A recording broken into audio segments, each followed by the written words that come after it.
അപ്പം പ്രിസന്റ് mail പ്രിസന്റ് exam confirmation date വന്നിരിക്കുക അല്ലേ?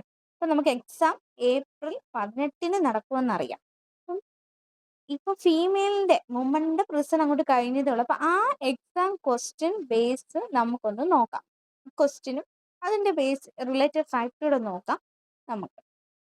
ഫസ്റ്റ് ക്വസ്റ്റ്യൻ, താഴെ തന്നിരിക്കുന്ന ചട്ടമ്പിസ്വാമിയുടെ കൃതികൾ ഏതെല്ലാം എന്നാണ്. ചട്ടമ്പിസ്വാമിയുടെ കൃതികൾ ഏതെല്ലാം എന്ന് ചോദിച്ചാൽ നമുക്ക് ആൻസർ ഓപ്ഷൻ സി 2 മാത്രം എന്ന് പറയാം. അപ്പൊ ഏതൊക്കെയാണ്? പ്രാചീന മലയാളം, ആദിഭാഷ. അപ്പൊ പ്രാചീന മലയാളം, ആദിഭാഷ എന്നിവയാണ് ചട്ടമ്പിസ്വാമിയുടെ കൃതികൾ. ചട്ടമ്പിസ്വാമിയെ പറ്റി നമുക്കൊന്ന് നോക്കാം. ചട്ടമ്പിസ്വാമി എവിടെയാണ് ജനിച്ചത്? അപ്പം ചട്ടമ്പിസ്വാമി തിരുവനന്തപുരത്ത് കൊല്ലൂർ കണ്ണമ്മൂലയിലാണ് ജനിച്ചത്.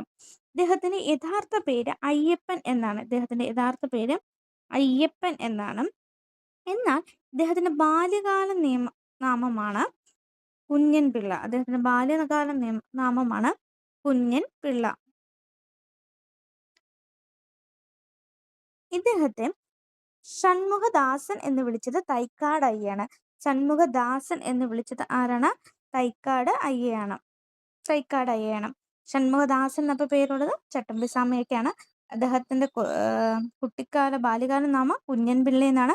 യഥാർത്ഥ പേര് അയ്യപ്പൻ എന്നാണ്. ഇദ്ദേഹം തിരുവനന്തപുരം കൊല്ലൂർ കണ്ണമ്മൂലയിലാണ് ജനിച്ചത്. ചട്ടമ്പിസ്വാമി ശ്രീനാരായണ ഗുരുവിനെ കണ്ടുമുട്ടിയ വർഷം 1882 ഗുരുവിനെ കണ്ടുമുട്ടിയ വർഷം എന്നാണ്? 1882 ചട്ടമ്പിസ്വാമി ശ്രീനാരായണ ഗുരുവിനെ കണ്ടുമുട്ടിയത്. ചട്ടമ്പിസ്വാമി വിവേകാനന്ദനെ കണ്ടുമുട്ടിയ വർഷം 1892 വിവേകാനന്ദനെ കണ്ടുമുട്ടിയ വർഷം. ചട്ടമ്പിസ്വാമിയെ പറ്റി നമ്മൾ പറഞ്ഞത് ഇദ്ദേഹം തിരുവനന്തപുരം കൊല്ലൂർ കണ്ണമ്മൂലയിലാണ് ജന്മം. ഇദ്ദേഹത്തിന്റെ യഥാർത്ഥ പേര് അയ്യപ്പൻ എന്നാണ്. ബാല്യകാല നാമം കുഞ്ഞൻ പിള്ള എന്നാണ്.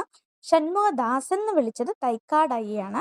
ചട്ടമ്പിസ്വാമി ശ്രീനാരായണ ഗുരു കണ്ടുമുട്ടിയത് 1882 ചട്ടമ്പിസ്വാമി വിവേകാനന്ദനെ കണ്ടുമുട്ടിയത് 1892 ചട്ടമ്പിസ്വാമികൾ വിദ്യാധിരാജ എന്ന പേര് നൽകിയത് എട്ടര രോഗമാണ്. ചട്ടമ്പിസ്വാമികൾ വിദ്യാധിരാജ എന്ന പേര് നൽകിയത് എട്ടര രോഗമാണ്. ഇദ്ദേഹത്തിന്റെ വലിയ കൃതിയുടെ പേരാണ് പ്രാചീന മലയാളം. ഇദ്ദേഹം സമാധിയായത് 1924 മെയ് 5 ചട്ടമ്പി സ്മാരകം സ്ഥിതി ചെയ്തത് പന്മന. ചട്ടമ്പിസ്വാമിയുടെ പ്രധാന ശിഷ്യൻ ബോധേശ്വരൻ. ആദരസൂചകമായി ഇന്ത്യൻ തപാൽ സ്റ്റാമ്പ് പുറത്തിറക്കിയ വർഷം 2014. ഓഗസ്റ്റ് 25 ജീവകാരുണ്യ ദിനമായി ആചരിക്കുന്നു. അപ്പോൾ അദ്ദേഹം ജനിച്ച വർഷം എന്നാ? 1853 ഓഗസ്റ്റ് 25 അദ്ദേഹത്തിന്റെ ജനനം. ഈ ഓഗസ്റ്റ് 25 നമ്മൾ എന്തായിട്ട് ആചരിക്കുന്നു? ജീവകാരുണ്യ ദിനമായി ആചരിക്കുന്നു. ഇദ്ദേഹത്തിന്റെ പ്രധാന കൃതികൾ നമുക്ക് നോക്കാം. വേദാധികാര നിരൂപണം. ഇദ്ദേഹത്തിന്റെ പ്രധാന കൃതികൾ വേദാധികാര നിരൂപണം, ജീവകാരുണ്യ നിരൂപണം, ക്രിസ്തു മതഛേദനം,